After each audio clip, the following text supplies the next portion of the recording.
Welcome to the Canned Wine Podcast, where we open cans of wine and talk about it. This is Season 3, Episode 44.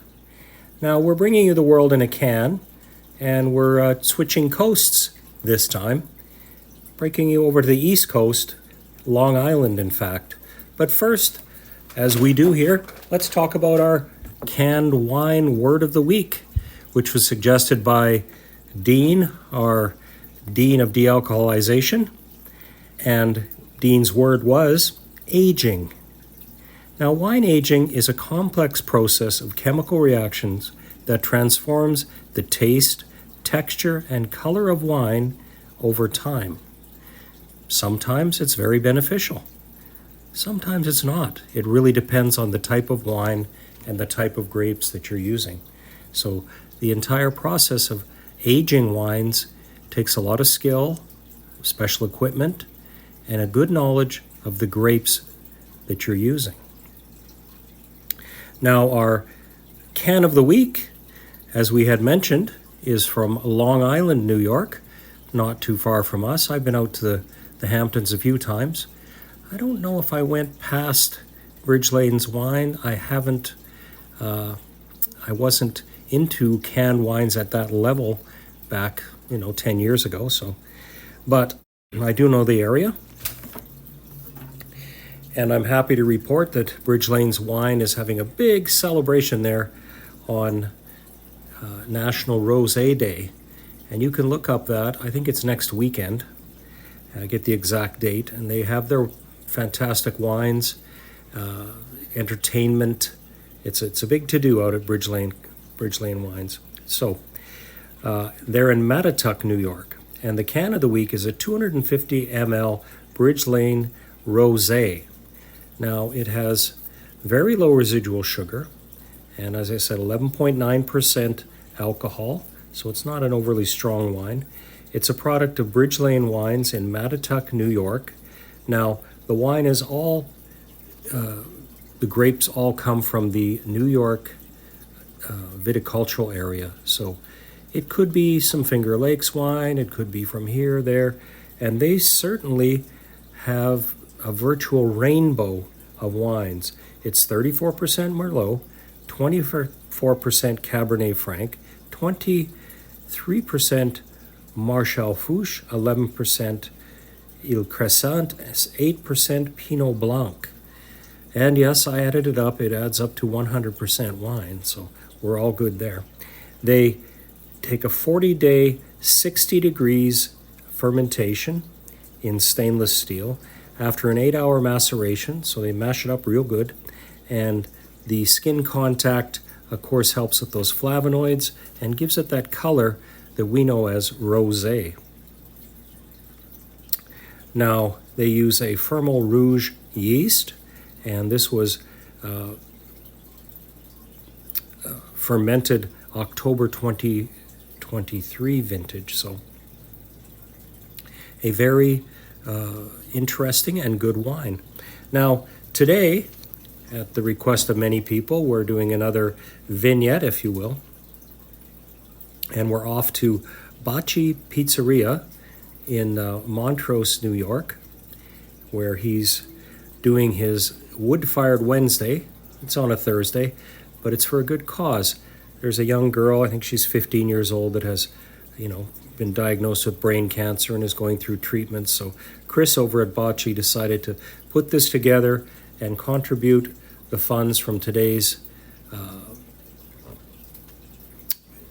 pizza adventure to help fund this lady in her treatments. And it is BYOB, so that's a good opportunity for us to bring out a can of this Bridge Lane. And we had finished our Rosé Roundup, because we're ahead of things here a little bit, before National Rosé Day. You want to look that up. It's going to be important because that's the way we did it. But I had this rosé left, and I wanted to feature it. So I thought, wow, these things are all coming together, and I think this would go very well with, we'll get to that in a little bit later. But without any further ado, let's take a look at this and open it. I'm going to switch to the live feed now.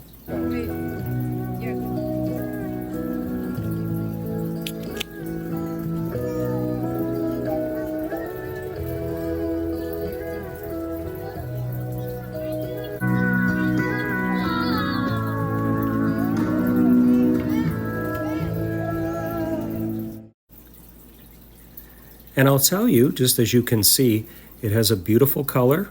It had a very nice taste, light-bodied, dry, noticeably acidic, and not particularly sweet. It has a very low residual sugar content. I quite enjoyed this, and as you can see here, I paired it with Baci's vodka pizza, which is one of his specialties. Chris was a little bit sold out. In fact, he had a sign sold out. We were a little disappointed because we came there after a fantastic cello concert, and we got there, and he broke the rules and found an extra dough for us and cooked us up one of these fantastic pizzas. It was good, and it went well with this with the rosé. Now, I'm pairing it with pizza, but you could pair it with beaches, camping, tailgates, and hike. I could taste, there were fruity strawberry flavors, maybe some watermelon in there. A very, very flavorful wine, and I would definitely recommend it. Where did it come from? Well, we rescued this from the NYBG, the New York Botanical Garden in the Bronx, early this spring. I was there for a botany seminar, I think on the South African botany, which was fantastic all on its own. But I went outside and they had a food truck there, and unfortunately the only food that was there was trail mix and cans of wine, which if in a certain company that might be ideal. But I did buy the trail mix and munched on that and kept the can of wine because I didn't want to nod off in the afternoon because I would have been very relaxed at that point.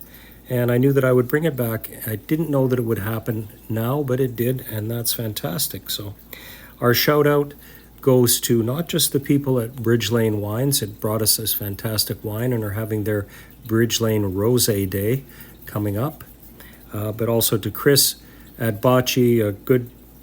Good of you to raise that thing, and it looked like you'd had a lot of people when we got there. So, and when you sell out a pizza, that's a good thing as well, because Chris takes days to create his sourdough pizzas, and you can't just whip them up in a minute, So he does a great job there, and good seeing you yesterday, and well done. Now our head scratcher. The answer from last week was the Sanso variety was in fact the fourth largest planted grape in France.